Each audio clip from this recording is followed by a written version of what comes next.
12 notes in western music.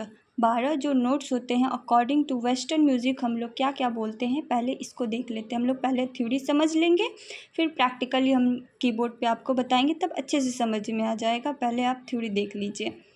सी, फिर C sharp या D flat. D flat बहुत ही rare हम लोग यूज़ करते हैं बोलने के लैंग्वेज में। ज़्यादातर हम लोग सी शार्प ही यूज़ करते हैं, लेकिन सी शार्प को हम लोग डी फ्लैट भी बोल सकते हैं।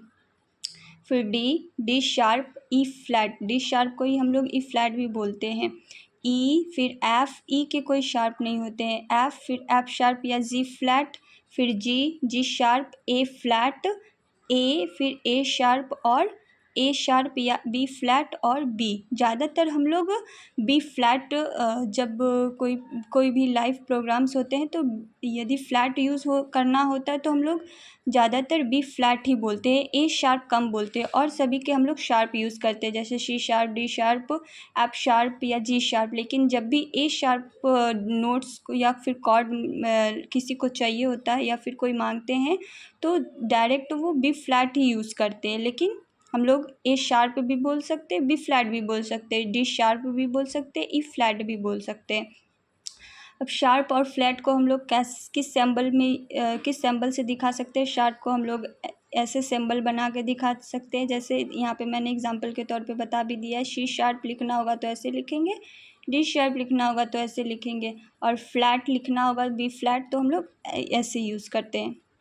ये हो गया हम लोगों का 12 नोट्स इन वेस्टर्न म्यूजिक। अब भारतीय संगीत के अनुसार हम लोग 12 स्वर कैसे जानकारी करते हैं, देखिए। सबसे पहले शा, फिर कोमल रे, फिर शुद्ध रे, फिर कोमल ग, फिर शुद्ध ग, फिर म, फिर तीव्र म, फिर प, कोमल ध, शुद्ध ध, कोमल नी, शुद्ध नी। ये हो गए 12 स्वर हम लोग भारतीय संगीत के अनुसार जो यूज़ करते हैं बोलने में। कोमल को हम लोग जैसे कोमल ग लिखना होता है या फिर कोमल ध, तो कोमल ग लिखने के बाद हम लोग ग लिखने के बाद ऐसे नीचे में डॉट दे देते हैं। म तीव्र लिखना होगा तो ऊपर में ऐसे हम लोग साइन दे देते हैं। फिर नी लिखना होता है तो हम लोग कोमल नी लिखना रहेगा तो नी लिखने के बाद ऐसे डॉट दे देंगे, और शुद्ध नी लिखना रहेगा तो सिर्फ नॉर्मली हम लोग नी लिखते हैं, उसमें डॉट नहीं देंगे। कोमल ध लिखना होगा तो ऐसे ही दे देंगे।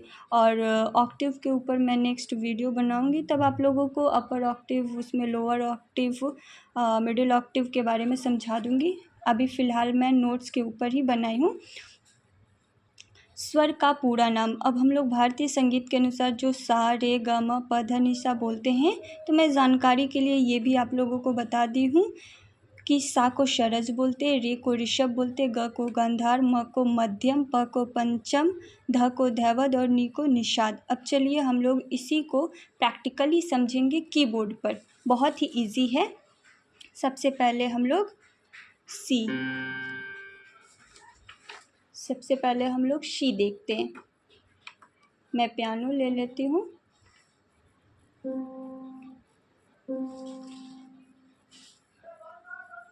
ये देखिए, इसको हम लोग पहले वेस्टर्न म्यूज़िक के अनुसार हम लोग देखते हैं। इसको सी बोलेंगे जैसा कि मैंने बताया, सी, फिर सी शार्प, या इसको डी फ्लैट भी बोल सकते हैं क्योंकि डी यहाँ है तो एक नोट पीछे जब हम लोग जाते हैं तो इसको डी फ्लैट, फ्लैट मतलब नीचे की तौर पे, और शार्प मतलब थोड़ी सी तीखे, मतलब सी से थोड़ा सा शार्प हो जाएगा, थोड़ा सा तीखा हो जाएगा, थोड़े से स्वर क्या हो जाएंगे, ऊंचे हो जाएंगे। तो सी के बाद हम लोग सी शार्प बोलेंगे और डी का ये फ्लैट हो जाएगा, डी फ्लैट। फिर डी शार्प या ई फ्लैट बोल सकते हैं, ई, एफ, फिर एफ शार्प, ये जी हो जाएगा, फिर ये जी शार्प हो जाएगा, ए, और ए शार्प या इसको बी फ्लैट भी बोलते हैं हम लोग, फिर बी, फिर डायरेक्ट वही हम लोग कॉपी हो जाएगा, सी, फिर सी शार्प और डी। फिर से मैं एक बार अच्छे से समझा दे रही हूँ। यदि आप लोगों को कोई भी क्वेश्चन होगा कमेंट में आप लोग बता सकते हैं, जो भी प्रॉब्लम होगा फिर मैं नेक्स्ट वीडियो में उसको सॉल्व करने की कोशिश करूँगी। C sharp. और देखिए, वीडियो को आप लोग नहीं समझ में आएगा तो रिवाइंड कर करके देखिए। कोई भी चीज़ एक बार में समझ में नहीं आती तो रिवाइंड करके आप लोग फिर से देख सकते हैं, पॉज करके देख सकते हैं। सी शार्प, डी शार्प, ई, एफ शार्प, जी शार्प, ए शार्प और बी। ए शार्प को हम लोग बी फ्लैट बोलते हैं, ए शार्प भी बोलते हैं, लेकिन ज़्यादातर लोग यूज़ करते हैं बी फ्लैट और बी। अब हम लोग इसी को भारतीय संगीत के अनुसार कैसे देखेंगे। अगर इसको हम लोग सा मानते हैं, सा आप किसी को भी मान सकते हैं। पहले मैं दो ही बताऊंगी, उसके बाद आप लोगों को कोई भी क्वेरीज होगा, कोई भी प्रॉब्लम होगा तो आप फिर से मेरे को कमेंट करके पूछ लीजिएगा, मैं बता दूंगी। यदि मैं सी को शा मानती हूँ तो सा, फिर कोमल रे, शुद्ध रे, कोमल ग, शुद्ध ग, म तीव्र हो जाएगा, प कोमल ध, शुद्ध ध, कोमल नी, शुद्ध नी। इसको आप लोग मतलब अपने से सा को चेंज कर कर के आप लोग बोल सकते हैं, घर में प्रैक्टिस कर सकते हैं। जैसे मैंने सी को शा माना है, उसी तरह आप डी को मान सकते हैं, एफ़ को मान सकते हैं। फिर यदि आप एफ़ को मानेंगे सा, तो यहाँ से फिर हम लोगों का वही चलेगा, जैसे सा, फिर कोमल रे, शुद्ध रे, कोमल ग, शुद्ध ग, म तीव्र, प, फिर कोमल ध, फिर शुद्ध ध, फिर कोमल नी, शुद्ध नी, फिर से सा आ जाएगा। ये देखिए फिर से सा आ जाएगा। फिर हम लोग एक बार आरोह तो देख लिए, एक बार अवरोह देख लेते हैं। सा, फिर सा के बाद क्या आता है, आप लोग मन में इसको आप लोग मतलब बोलते रहिएगा, तो बिगनर्स को थोड़े तो टाइम लगेंगे, लेकिन बहुत जन को तो मालूम ही होगा, तो एक दो बार करने से आप लोगों को समझ में आ जाएगा। सा, शुद्ध नी, कोमल नी, शुद्ध ध, कोमल ध, प, फिर म तीव्र, फिर म, शुद्ध ग, कोमल ग, शुद्ध रे, कोमल रे, फिर शा। तो आप लोग इसी तरह जैसे मैंने एफ़ को शा माना है, उसी तरह आप एफ़ शार्प को भी शा मान के फिर से आप वैसे ही प्रैक्टिस कर सकते हैं।